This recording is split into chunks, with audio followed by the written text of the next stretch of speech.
This is the Alternative Investing Advantage podcast from Advanta IRA, where we show you how to explore investments beyond Wall Street and open your eyes to new options for your portfolio. It's time to take control and give yourself the freedom to choose where you invest your money.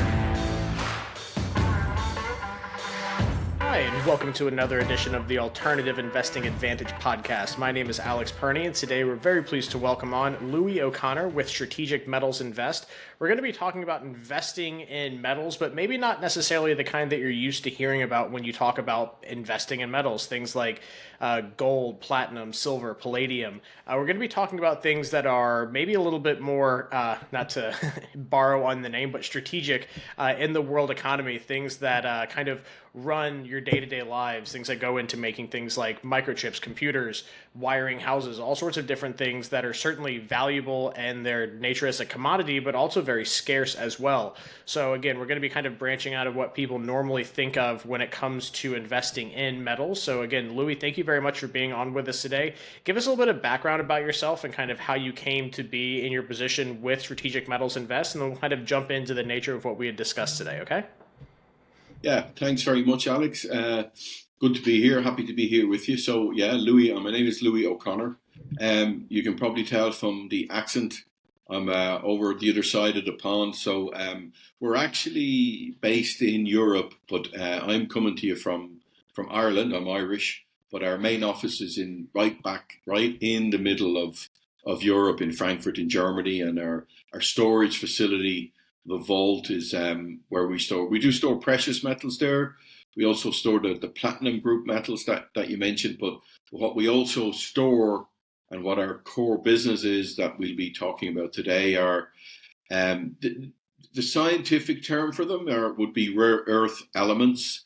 But as you said, they're actually strategic to how we live our daily lives.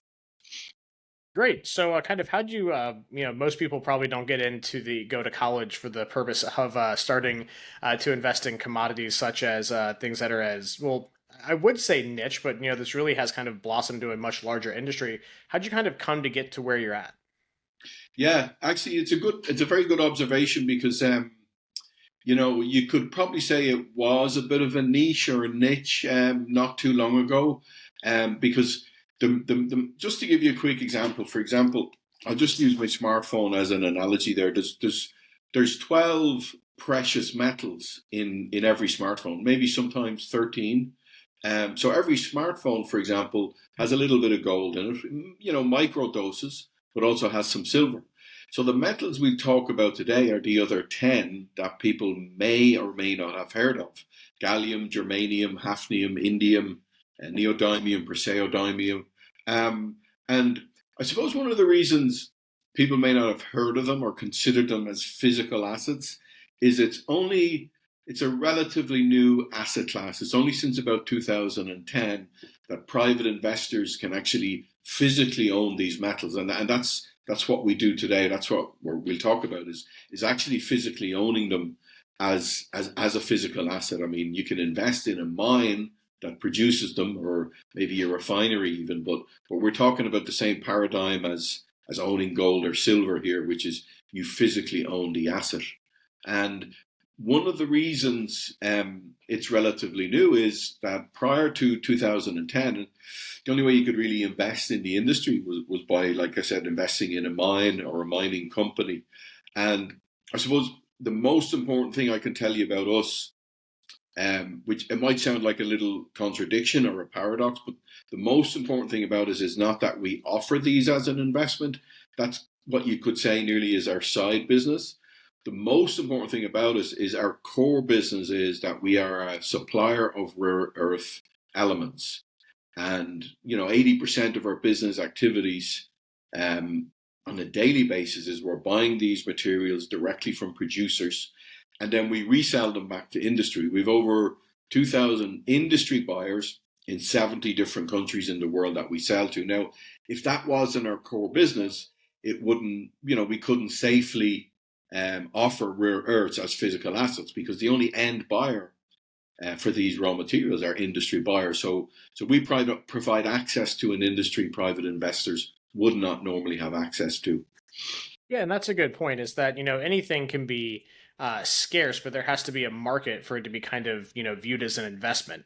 It's just because you own something that might intrinsically be rare or scarce does not necessarily make it inherently valuable if there's not someone on the other end of the line willing to pay a price or willing to pay a multiple of a price because it's needed for some type of industry, which kind of leads into the next question I want to ask you is that again, my understanding of this is probably a little bit more than let's say your average Joe, but you know these things that people may not have necessarily heard of, why are they necessarily useful? Kind of going back maybe 50 years, these types of rare earth elements, granted they were rare, they were not very abundant, but there wasn't necessarily so much of a need for them or a use case where they would there would be a market to be made for this. You could own a big chunk of neodymium, but no one's going to be buying it. So what kind of industries have blossomed to make these things so, desirable in certain industries, and kind of where are those markets going that is going to continue to bolster these types of industries? Yeah, great insight, Alex. So you're right. Until about the first time, I suppose, we really started to use rare earths, or demand started to increase for them, would you believe, was in the 1960s, when we went from black and white TVs to color TVs. And that was really the only demand for them until about the 1980s. And at that time, actually, the 1980s, the US was the largest producer of rare earths, producing about 60% of the world's rare earths. And what we'll talk about more in a minute ties into more supply and demand. But that whole dynamic changed in the 1980s. The premier of China at the time, standing on a rare earth mine, said, made a very shrewd sort of a prediction. He said, the Middle East has oil and China has rare earths. Deng Xiaoping said it. And at that time, what we can see now in hindsight is China maybe understood before Europe, before the US, that rare earths were about to become the backbone of manufacturing in the 21st century, which was still another 25 years away or so. But if you look then at how they're in all modern technology.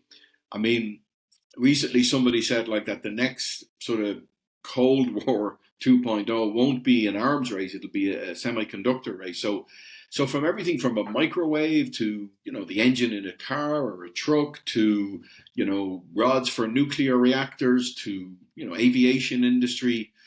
Particularly now, what's coming is energy transition. So all electric cars, solar power, wind power. It's easier to say there's not an industry where we don't use rare earths, or another term for them. They're also maybe known as technology metals, but literally they're just about used in everything we use today in modern life. Now, are these types of metals and elements, are they primarily kind of consumed by high tech? What kind of things are these things going into? Is it mainly just for microchips? Is it for screen? I mean, is it basically just high technology that is utilizing and consuming things, or are there other industries that are kind of adjacent to these that also are seeing an increased demand? Because I think we can all kind of understand that technology runs our lives. I mean, it's we're talking on a computer across the Atlantic Ocean. We have cell phones, and everything. Are there other industries that are blossoming or becoming more prevalent that are consuming these types of commodities, or are these things mainly based in technology? Not that it's a bad thing. I mean, again, I think technology really is. My dishwasher has a circuit board and has a computer in it. My TV, my stereo. I mean, everything does. The only thing it doesn't have is maybe my watch, ironically enough. But are there any other industries that are kind of growing to be another end use buyer to increase the market for these things? Well, yeah, I mean, I think you touched on it there. First and foremost, we touch, see, and feel them every day. I mean, you couldn't swipe your phone without indium. So just starting from a baseline is every industry from modern technology to electric cars, solar power, wind power, alloys in jet engines. The sort of burgeoning, or you could say space exploration, is becoming a fully fledged space industry. But what we're finding as well, the future technologies that are coming, for example, because of rare earths, we have the next generation, what you call photovoltaics, which is thin film solar cells. So in the not too distant future, now the technology is already there, it's just, a few years away from being sort of mainstream. In the not too distant future, you won't need a charger for your phone. You won't need a charger for your car because of this thin film technology, which will be embedded in the case of your phone, in the roof of your car, in the windows of your car, in the side of buildings, not just in the windows. That's a new area that's coming in. Another example would be, let's say, infrared technology, which generally is associated with, night vision and, military capabilities. That technology is now in the most luxurious of cars, for safety and automation and as a reactionary sort of security system. But that same technology now is also coming down. In another couple of years, it'll be in every car we drive, Wearable medical devices is another one. It's almost like a paste, but it actually is rare earth oxides that will be able to be worn and monitor in real time, bodily functions. It'll be able to administer pain medication. That's another big area coming. Recently, if somebody was to Google on YouTube, I mean, you'd have to see it to believe it. But again, because of rare earths, gallium, and a mixture of another one, they show a little tiny video of a metal robot behind bars, like in a small jail cell, and the robot goes from metal and it liquefies itself. It slips in under the bars and re-solidifies again. Now, that's a new technology, but where that will go eventually in the end is they sell a tiny little robot into the body to sort of retrieve bacteria and remove them. So it's really, you could say, the century of rare earths, and because of their sort of malleability, they come in metal form, they can liquefy, they can be in nitrate form, they can be oxide form. So, it's early days, you could say, as well, with what's coming, Yeah, absolutely. I've seen that video you're talking about. It's pretty cool. I know also DARPA was doing some other projects where they were exploring kind of that transitionary. They had a really cool word for it, and I can't remember. I don't want to misspeak, but it's like like I think it's like they're calling it, maybe it's phase transition of things that can go from solid to liquid to the malleability of it. It was really cool. It's like this little block, and then it just moves through looks like jail bars. It was really interesting. So I think we've kind of covered the specifics of this market and where it's going. Obviously, we have several different commodities that are needed for these burgeoning markets, or I should say, the development and the cutting edge of markets that have been around for a while. People have, there's been little solar cells and calculators for decades, but now we're talking about putting solar cells on the sides of buildings to help, generate electricity. We're talking about doing things that are, that people would have thought about. I mean, already we have cars that have photovoltaic roofs, that do things to run, they don't run the car, but they run the air conditioning. But we're seeing these things kind of transition in an interesting way. So now that we've kind of covered the market, let's cover the production. So, obviously in the name, something like rare earth means that you just don't go out in your, garden and be like, oh, I have a trowel full of indium or something like that. These things are inherently scarce, which, drives into the reason that there's a market and these things have, a traded commodity value. So you mentioned that, back in the, 60s, 70s, 80s, the United States was the primary producer of a lot of these rare earth elements. Now, it's Asia, Southeast Asia, countries like China, and people that are mining and producing them. What kind of issues arise from this? Now, do we just have, in general, and I'll let you kind of go into this a little bit more, but are we looking at something where other countries are developing mining operations? Are these metals in other places that just haven't had the production capacity ramped up? Let's talk a little bit about the production and maybe some of the issues that drive what you do in the market to help. Yeah, well, it's funny now. It's interesting that we're speaking today, the 15th of August, because today is actually the 1-year anniversary, the eve of the Inflation Reduction Act. And despite the name, the Inflation Reduction Act is all about energy transition. It's all about solar power, wind power. And the US, I'm speaking about the US now because obviously your audience would be mostly North American. The US is offering up to, I think, something like 300 billion in subsidies directly towards this industry. Now, why is that? Because China, let me just go back a little bit in time first before we get there. So as I said, in the 1980s, the US was producing about 60% of the world's rare earths in Mountain Pass in California, which is still producing today. However, the difference is everything that's produced in Mountain Pass in California has to be sold to China to be refined. And this is the key to the whole discussion that we're having is despite the name, rare earths are not that rare. You'll find them in abundance in North America. We're talking about maybe north of Sweden, they have 1 million tons. Japan are talking about mining the seabed for rare earths. Vietnam thinks they also might have them. But what's difficult is finding them in abundance. So, to give you some context on that, Alex, rare earths do not ever occur naturally in the Earth's crust. They're always a byproduct of another raw material. So just to give you an idea, gallium is a byproduct of aluminum mining. Hafnium, which you need in jet alloys and rods for nuclear reactors and for the space industry, hafnium is a byproduct of zirconium mining at a ratio of 51. So for every 50 tons of zirconium, you'll only get 1 ton of hafnium. So that's what makes them limited.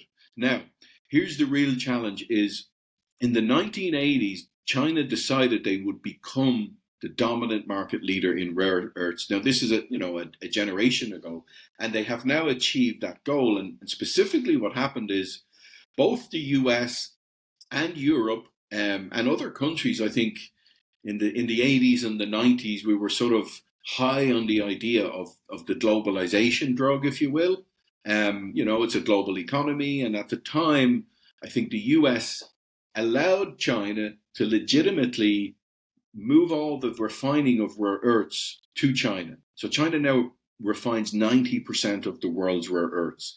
And at the time, the US and Europe thought, in Europe we have the saying that Europeans they want to drive their Teslas, but they don't want to mine in the backyard, right? So Europe and the US were happy to allow China to do because rare earths don't occur naturally and they're sort of chemically similar. They have to be extracted and they have to be separated and then they have to be refined. So it's sort of complicated. It's a bit messy. So China was able to do it, very, very inexpensively. And we sort of allowed that to happen before we realized that, these raw materials are now critical to any nation's economic prosperity and also increasingly military capability. So, you now have the Inflation Reduction Act in the US, which is a great, great sort of an offer. But what people or politicians don't know about, sort of the energy industry or refining is that it didn't, China didn't achieve their dominance overnight. And it'll take another generation for Europe and the US to catch up. And just to give you some context before I finish on that, Alex, is China has 39 universities producing degrees in critical minerals, so degree in metallurgy. So a metallurgist is the person you need for this refining. So China's been graduating 200 metallurgists a week, every week for the last 30 years. The US only has a handful of universities with degrees in critical minerals. In fact, part of the Inflation Reduction Act is to increase the degrees and the studies in critical minerals. So in China, there's maybe, I'd say, 300,000 metallurgists. In the US, maybe 400. So that'll just give you an idea of how long it's going to take. Is US, Europe, we just don't have the human capital or the engineering expertise. Even if we have the raw materials, we don't have the engineering expertise at the moment. And there isn't even one refinery in the US or Europe. I know I'm mentioning the US a lot. It's just because obviously your audience is North American, but Europe is absolutely in the same position. We rely on China for the raw materials.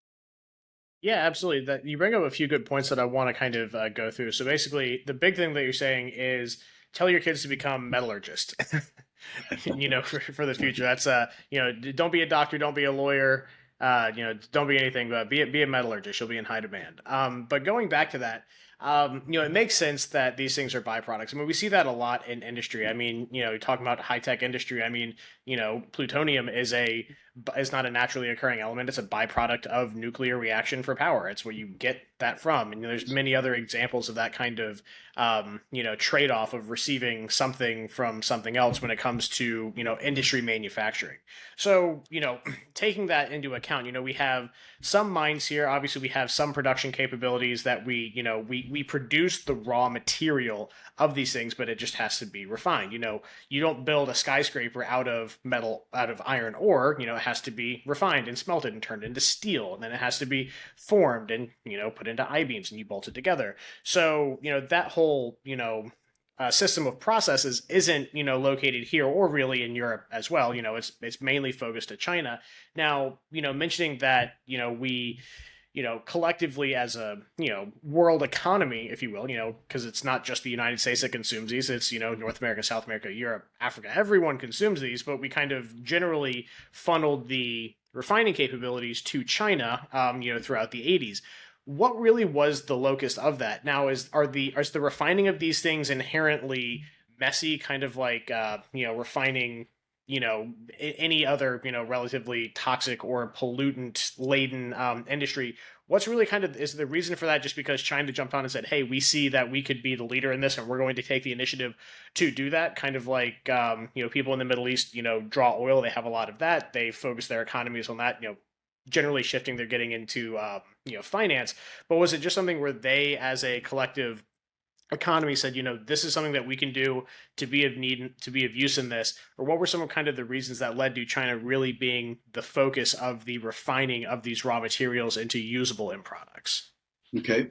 Yeah, good point. It's actually, I'd say, three things. One you listed, which is it is complicated. It's sort of messy, and it can be sort of a little bit. It is toxic, environmentally toxic if it's not done correct. So China at the time was providing this option where obviously labor costs were cheaper. They were able to do it a lot less expensively.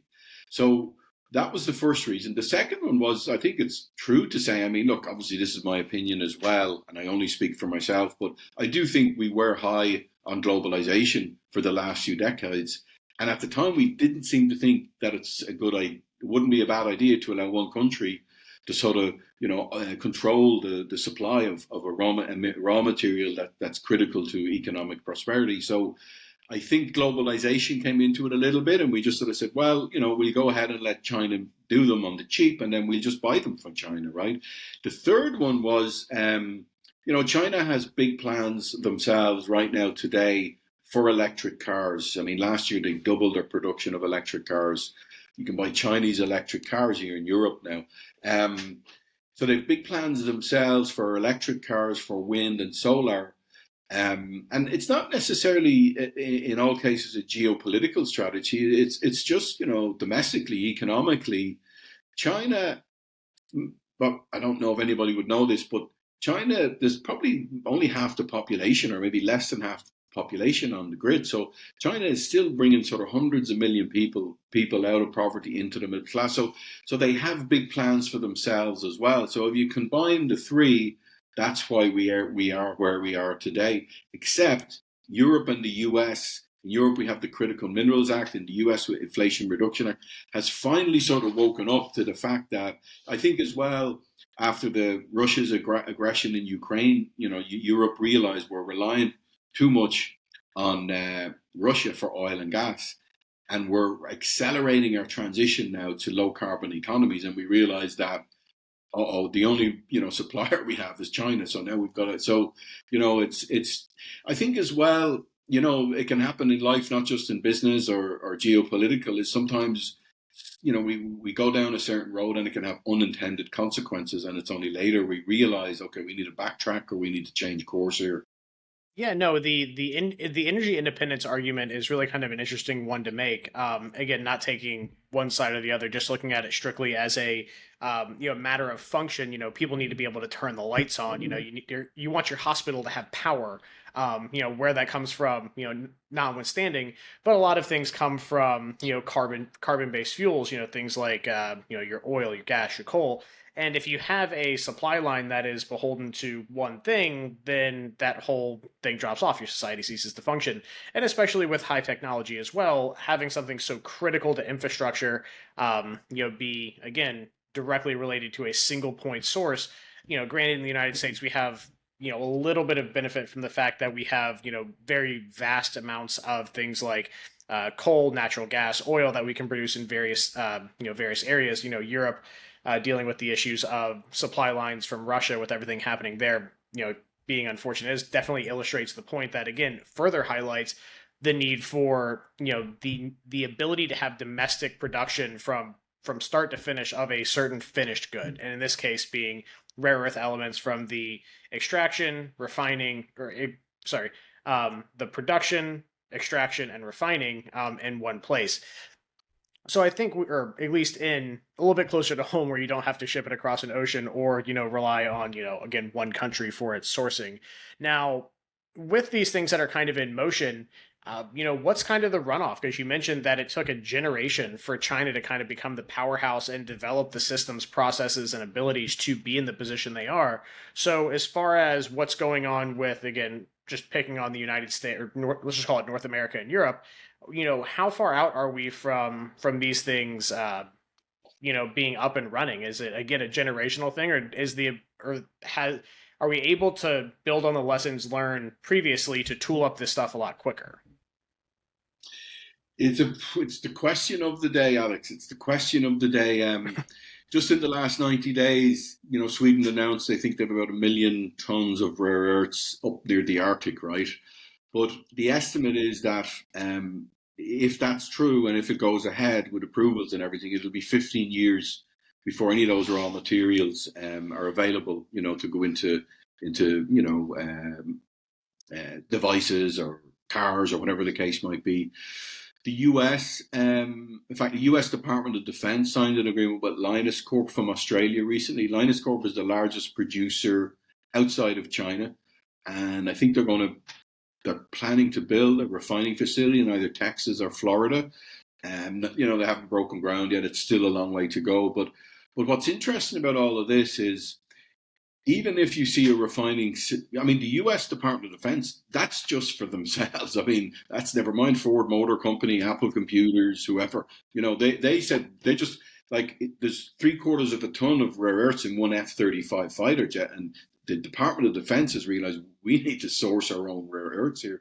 So it's just a sort of a drop in the ocean. But one thing as well that's very, very obvious is, even if we see more production in the US and Europe, which we likely will in the next, say, 10 or 15 years, just think of the labor costs in the US or Europe compared to China, and also how much more sustainably likely that will be. So either way, even if we are, there are other supply chains coming on, it will be more expensive to bring them to market. And just to give you a quick estimate as well, gallium, for example, it's estimated here in Europe that between now and 2030, we're going to consume between 7 to 26 times more gallium than we are today. So we've got, a lot of different variables at work. One is, 90% of the world's rare earths today come from China. We have no choice in the matter because we don't have the human expertise outside of there. And two, demand is increasing worldwide. The truth of it is, and, people who are more of an expert than I would say, is there's probably won't be enough of these raw materials. We might even see some car manufacturers not make it through this. If every car manufacturer is going to go electric, there won't be enough raw materials for that, unless we find another technology. No, absolutely. I think that those are all very good points to make. So, I find the economic side of this thing fascinating, but I want to kind of get into the investing side, because it's the Alternative Investing Advantage podcast, not the global review podcast. But so we've kind of covered again just how important these things are, the kind of the genesis of where we got to be with these things, being utilized, and the reasoning that these markets are cropping up. So how does it kind of work from the investing side? It's easy enough for me to say, hey, I go down to my local jewelry shop and buy, 1 ounce gold coin. It has value. I can sell it back. And gold also being, not necessarily lumped into what we're saying, but it is a rare earth element. It is used extensively in electronics. Things like silver is still currently the, correct me if I'm wrong, but the best conductor of electricity that we currently have that's not some type of crazy superconductor where you have to chill it to minus 200 degrees to be effective. These things are, do have very big applications in industry. They're not just going into, your wedding ring. So, what does the market look like for this? So if someone wants to say, okay, great, I understand this is, something I can, has the potential to, buy low, sell high, has a market that I can actually invest in. And again, we kind of briefly covered in the beginning of this, you couldn't go invest in a mine, and mining fractional shares have been around for a long time for all sorts of industries. Iron ore, silver, aluminum, all sorts of stuff have been out there for fractional mining shares. But what we're talking about here, like you said, is more of kind of the tangible investment of buying, let's say, a block of gallium, or investing into a chunk of neodymium, like something that is tangible, physical. Okay, you can reach out and touch it. It sits in a vault. Obviously, you're not keeping this in your house. How does this market work? Is there any similarities or corollaries between things like oil production? Is it the someone produces it, they sell it to be refined, and then the refiners sell it out to end users? Where's the intermediary market flesh in? I think you kind of get what I'm talking about. I could, try to Sure. draw it out as much as I can, but let's try to transition a little bit into that on the market and how you actually invest in things like this. Okay. So just to go back to, I think, one of the things I said at the very beginning, which is the most important thing, from an investment perspective about us, is that it's not our primary business.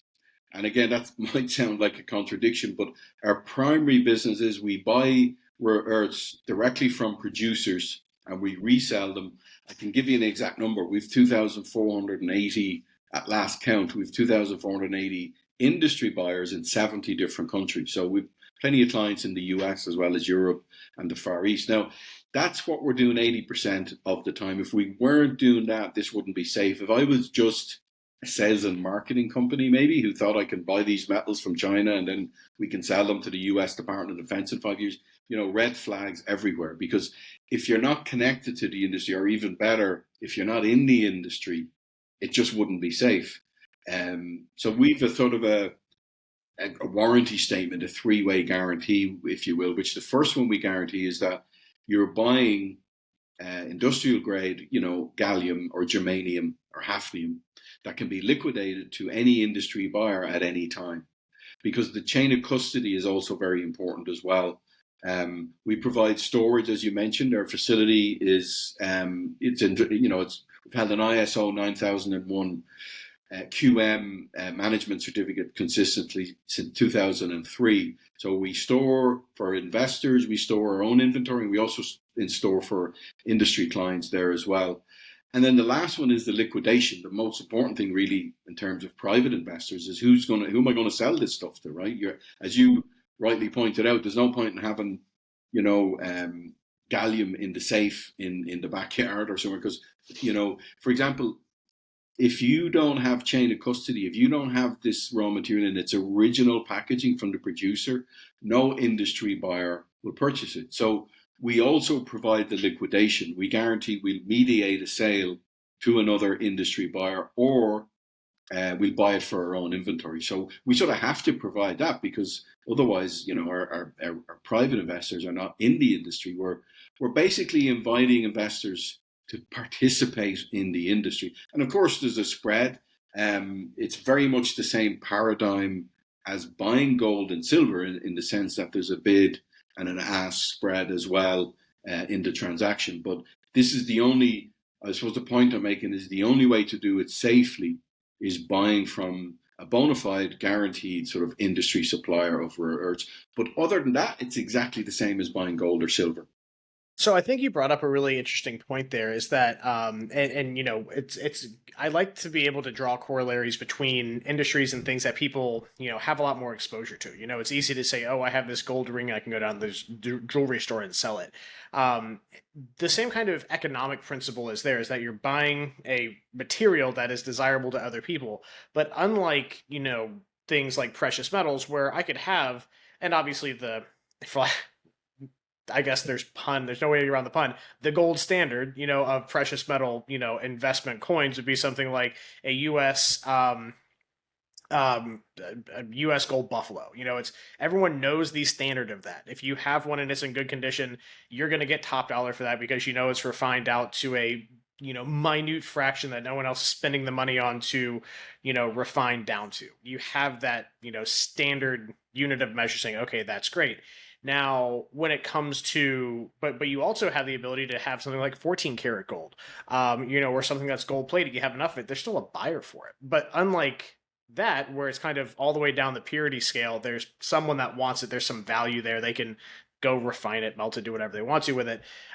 Chain of custody and purity standards are very important in what you're doing because you're talking about things that are very high tech and cutting edge. A company, let's say Lockheed, is not going to purchase, gallium or germanium or neodymium for putting into an F-35 fighter if, I just walk up, knock on their door over in, in California, I'm like, hey, want to buy some metals? Like, they're not going to do that. So Yeah, exactly. how is that? How is Exactly. that kind of achieved, and how do people kind of, again, obviously, everyone knows, and we put this out there. You're in the business of doing this. You are, the on the re and forgive me if I'm using it wrong, but the retail side of this. You have, you provide a service to purchase this and then a market for it to be sold. But what are some things for people to look out for in this industry? I mean, obviously, you're probably not the only people that do this.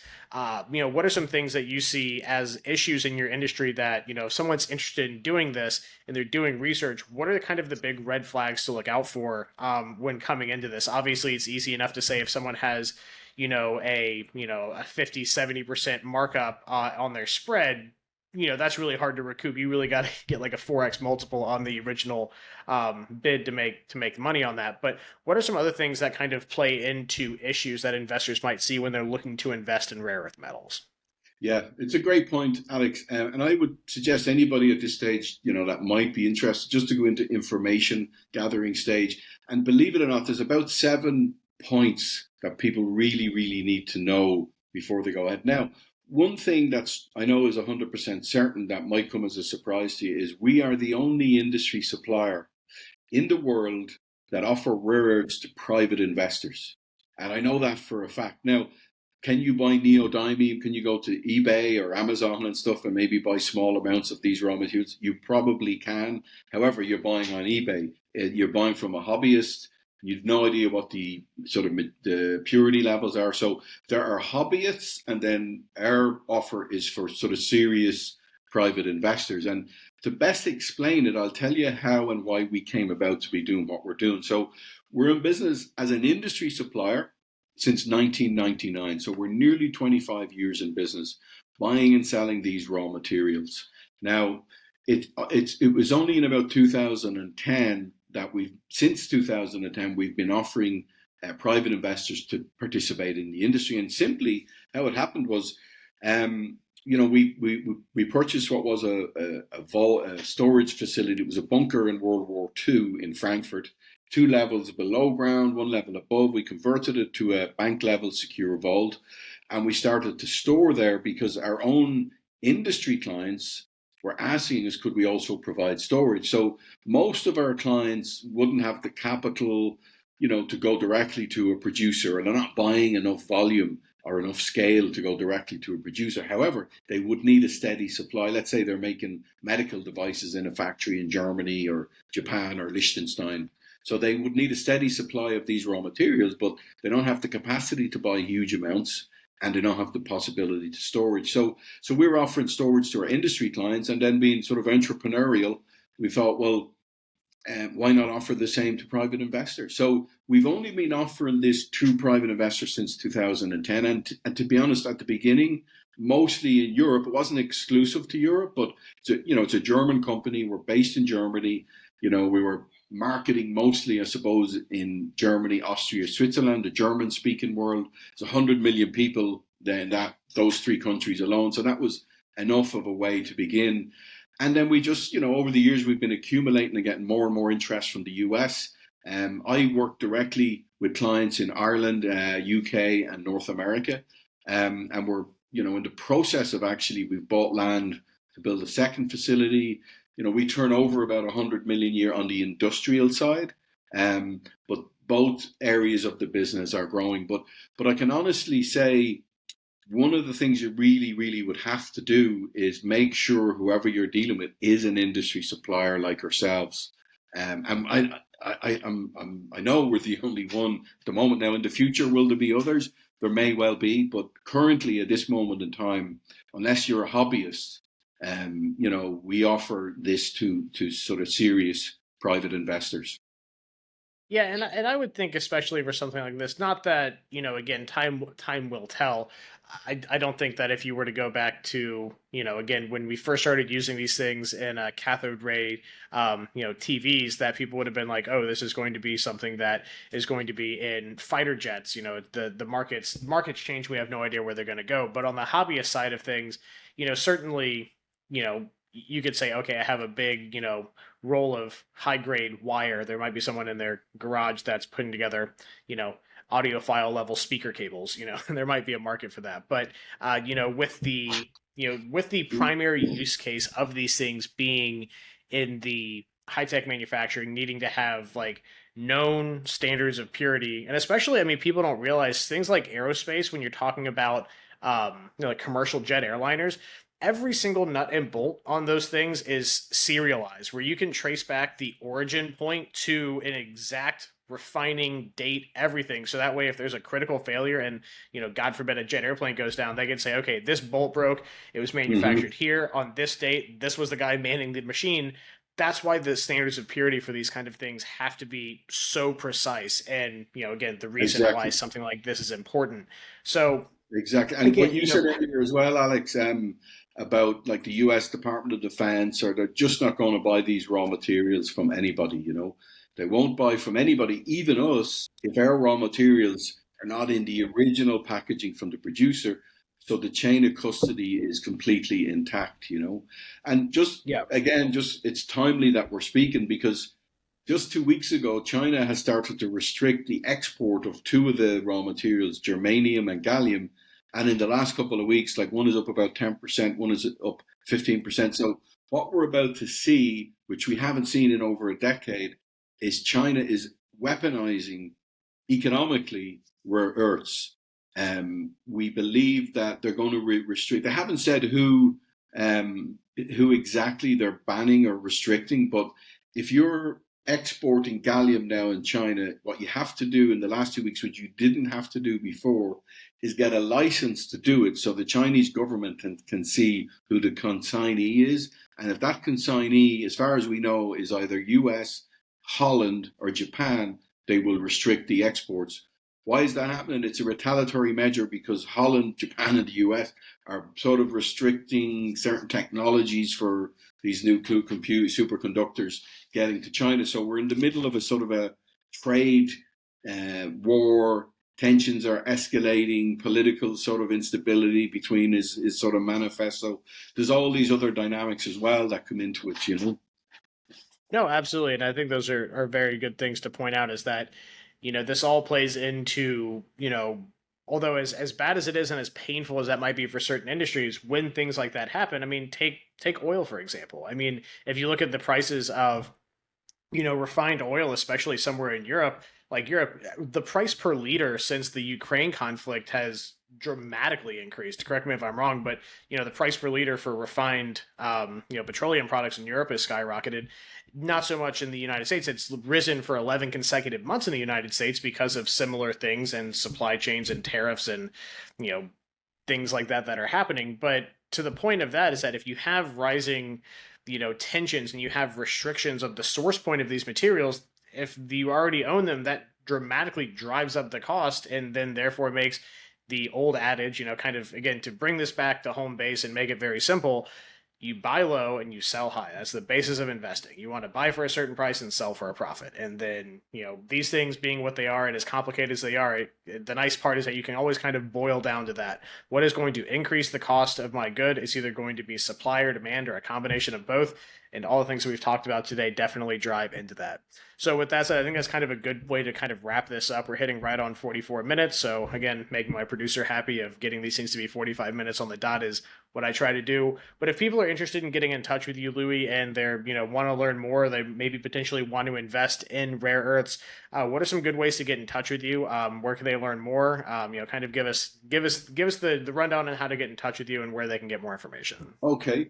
Well, I'll give you my own email, and if anybody wants to email me just to sort of start the information gathering, just mention Alex Perney and Advanta IRA. So my email is Louis, Louis, at strategicmetalsinvest.com. Alternatively, if they just want to visit the website and download a brochure, all the information is there. There's a lot of, good educational stuff there. So the website is www.strategicmetalsinvest.com. All right, Louis. Well, again, I thank you very much for being on with us today. I always appreciate people taking time out of their busy days. Time is, talking about commodities today, time is the only commodity that we don't get to make any more of. So I do appreciate you taking the time to be with us today. My name is Alex Perney. This has been the Alternative Investing Advantage podcast. Thanks for joining, and we'll see you on the next one.